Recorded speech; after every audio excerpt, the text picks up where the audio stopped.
setiap anak-anak Tuhan mengalami yang namanya keunggulan di dalam hidupnya, hidup yang unggul, hidup yang lebih dari rata-rata orang duniawi dalam setiap pekerjaan, di dalam setiap kehidupan, di dalam rumah tangga, di dalam sekolah, di dalam bisnis, di dalam pelayanan, ya. Nah, memang ini saya lagi godok, mumpung juga COVID kita belum ada pertemuan, sehingga saya persiapkan dengan baik dan saya akan sampaikan bagaimana kita menjadi seorang yang ya istilah kerennya itu excellent, orang yang unggul.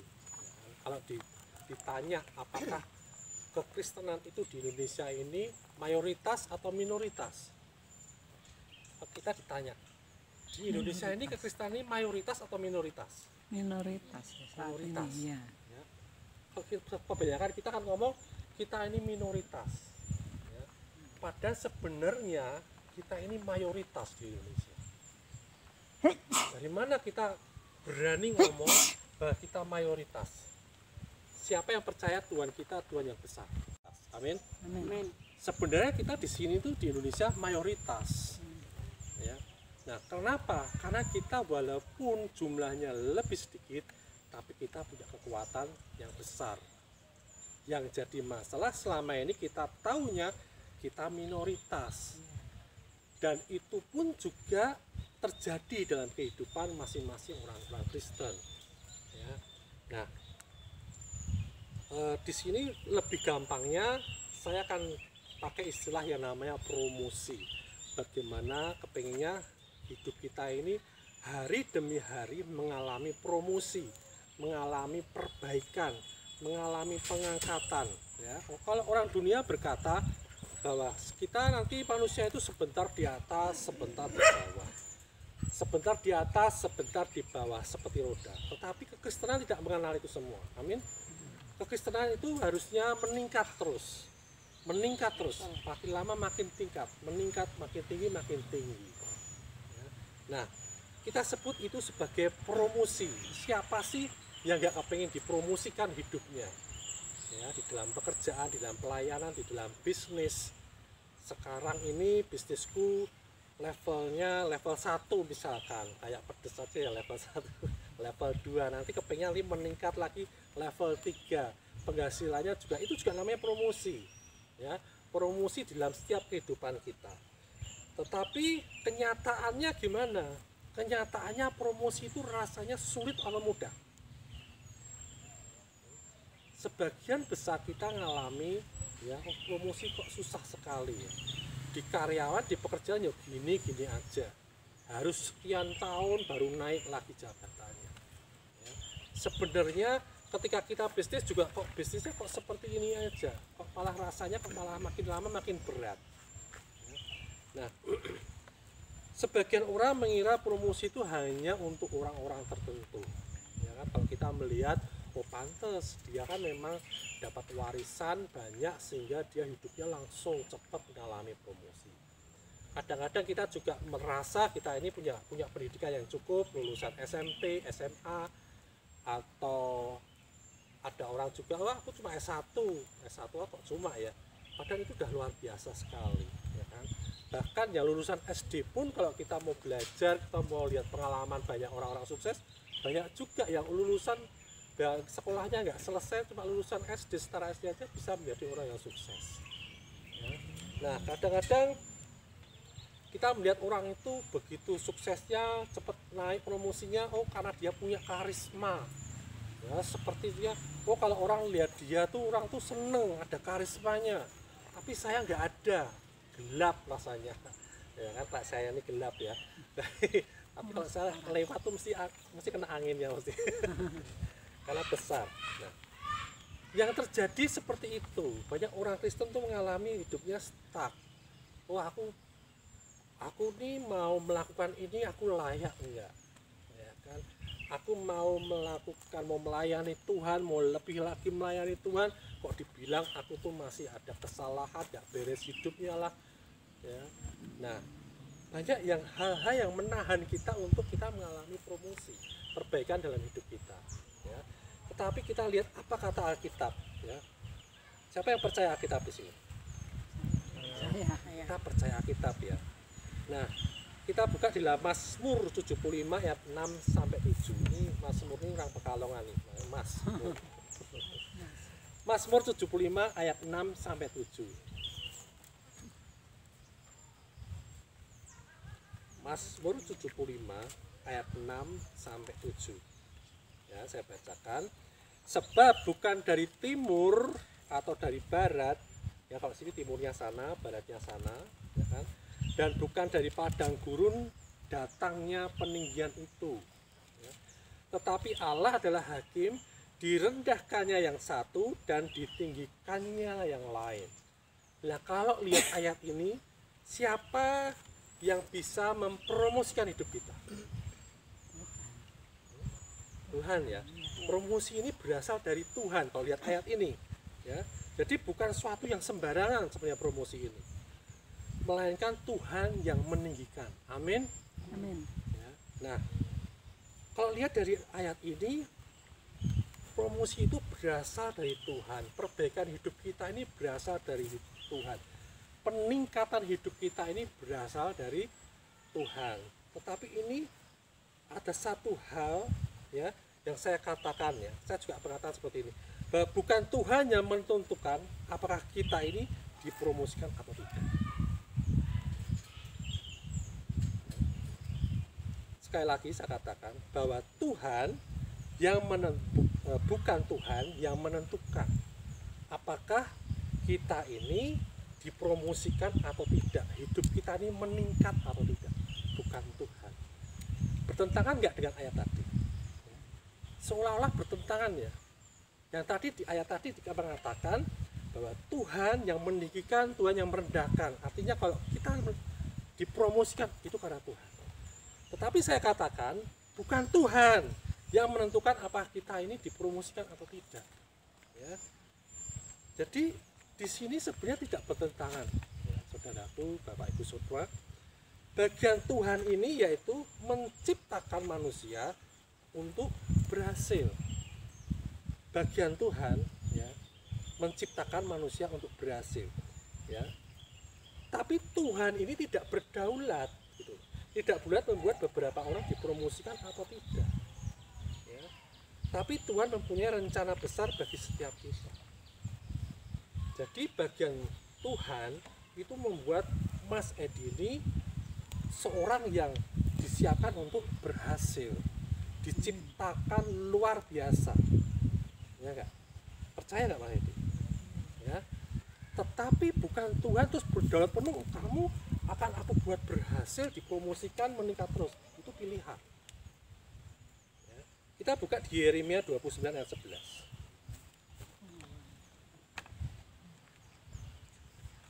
Yeremia 29 ayat 11. Ya, dikatakan seperti ini. Sebab aku ini mengetahui rancangan-rancangan apa yang ada padaku mengenai kamu, demikianlah firman Tuhan, yaitu rancangan damai sejahtera dan bukan rancangan kecelakaan untuk memberikan kepadamu hari depan yang penuh harapan. Ya, jadi dikatakan kalau kita ini dirancang Tuhan sebelum kita ini dilahirkan, ya, sebelum dunia ini dijadikan, bahwa firman Tuhan mengatakan seperti itu. Dan dikatakan rancangan Tuhan atas hidup kita masing-masing ini ada rancangan damai sejahtera, berarti itu sudah direncanakan sama Tuhan dan sudah dijadikan. Apalagi sekarang ini kita sudah lahir, sudah jadi, rancangan Tuhan sudah selesai dalam hidup kita. Bahwa hidup kita ini sudah dirancang sedemikian rupa, kita punya masa depan yang gilang gemilang, tidak ada rancangan kecelakaan dalam hidup kita, rancangan damai sejahtera, hari depan yang penuh dengan harapan. Itu rancangan Tuhan, sudah jadi, kita ini sudah jadi, sudah selesai. Nah, tetapi ya, kita memiliki pilihan total atau kehendak bebas. Ya, kita baca di Ulangan 30 ayat 19. Ulangan 30 ayat 19. Dikatakan, aku memanggil langit dan bumi menjadi saksi terhadap kamu pada hari ini. Ya, saksinya nih langit dan bumi. Kepadamu kuperhadapkan kehidupan dan kematian, berkat dan kutuk. Ya, ini ada pilihan nih. Ya. kehidupan, kematian, berkat, kutuk. Pilihlah kehidupan. Tuhan mau kita memilih kehidupan. Tuhan mau memilih berkat, ya, supaya engkau hidup, baik engkau maupun keturunanmu. Tuhan sudah, ini pilihan loh, ya, ada kematian, ada kehidupan, ada kutuk, ada berkat. Pilih yang mana? Tapi saran Tuhan nih, pilih yang kehidupan, pilih yang berkat. Tapi disaksikan oleh langit dan bumi bahwa Tuhan memberikan kehendak bebas kepada manusia. Ya. Nah, jadi yang perlu kita sadari di sini, kita ini diciptakan bukan, Tuhan menciptakan kita bukan menciptakan seperti barang rongsokan. Bukan. Kalau kita hari ini ada di antara kita yang merasa dirinya tidak berguna, tidak bermanfaat, hidupnya gitu-gitu aja, itu bukan rancangan Tuhan. Amin. Ya, tetapi rancangan Tuhan ini luar biasa. Nah, walaupun sebagian orang merasa tidak berguna, tidak punya bakat, tidak punya kemampuan, ya, untuk promosi dan sukses atau pernah mengalami kegagalan, ya, tetapi dengan otoritas firman Tuhan, kita diciptakan untuk lebih lagi. Kita diciptakan untuk naik dan terus naik. Ya. Mazmur 139 ayat 14. Mazmur 139 ayat 14. Aku bersyukur kepadamu oleh karena kejadianku dahsyat dan ajaib. Ajaib apa yang kau buat dan jiwaku benar-benar menyadarinya. Ya, jadi di sini yang penting apa? Bagian Tuhan sudah selesai. Dia sudah menciptakan kita dahsyat dan ajaib. Amin. Ya. Ajaib apa yang Tuhan buat dalam hidup kita. Nah, yang penting sekarang jiwa kita ini, pikiran kita ini, akal budi kita ini benar-benar menyadarinya enggak di situ. Setuju enggak dengan apa yang dia sudah lakukan dalam hidup ini? Mantap, enggak ragu-ragu lagi bahwa kita ini diciptakan luar biasa. Amin. Ya, dengan tujuan yang sangat baik. Nah, sekarang Tuhan mau menciptakan kita untuk menjadi besar di segala bidang kita, ya, sebagai pekerja kantor, sebagai petani, tukang kebun, bahkan seorang ibu rumah tangga atau seorang kepala rumah tangga, ya. Nah, lakukan dengan semua ini dengan segenap hati kita. Tuhan mau seperti itu. Dimanapun kita ada, ya, bahkan di sini dikatakan Efesus 6 ayat 7. Ya, Efesus 6 ayat 7 dikatakan seperti ini. Dan yang dengan rela, artinya itu tadi pilihan tadi. Kita memang rela untuk memilih yang mana, ya kan, dikatakan yang dengan rela menjalankan pelayanannya, menjalankan pekerjaannya, bisnisnya, menjalankan hidup, saling melayani dalam rumah tangga, di dalam pekerjaan, di dalam pelayanan, di dalam gereja, seperti orang-orang yang melayani Tuhan dan bukan manusia. Jadi bagian kita, karena kita sudah diciptakan luar biasa, dahsyat, ajaib, bagian kita apa? Melakukan semua itu yang sudah ada di dalam hidup kita seperti kepada Tuhan, bukan kepada manusia. Kalau kepada manusia kelihatan jeleknya, ya, wah, dia menyakiti aku, dia sudah melakukan ini sama aku, dia sudah baik sama aku, maka aku harus baik sama dia. Dia sudah membantu aku, maka aku juga harus membantu dia. Dia mencelakakan aku, maka aku juga tidak mau lagi deket-deket sama dia. Ya. Dia sudah membuat aku malu, kalau perlu aku harus membuat dia lebih malu lagi. Tidak seperti itu. Apapun yang orang lain lakukan sama kita, kita lakukan orang itu seperti kepada Tuhan. Nah, Tuhan sudah melakukan apa dalam hidup kita masing-masing yang kita sadari. Tuhan sudah menebus kita. Nggak cuma menebus kita, dia sudah siapkan hidup kita luar biasa, memperlengkapi hidup kita dengan ajaib, dengan dahsyat ya. Nah, kita akan memperlakukan Tuhan dengan baik juga. Amin. Nah, Ulangan 28 ayat 13 ya, Ulangan 28 ayat 13 dikatakan, Tuhan akan mengangkat engkau menjadi kepala dan bukan menjadi ekor. Engkau akan tetap naik dan bukan turun. Apabila engkau mendengarkan perintah Tuhan Allahmu yang kusampaikan pada hari ini, kau lakukan dengan setia. Jadi Tuhan telah menciptakan kita untuk berhasil ya, menjadi kepala dan bukan ekor.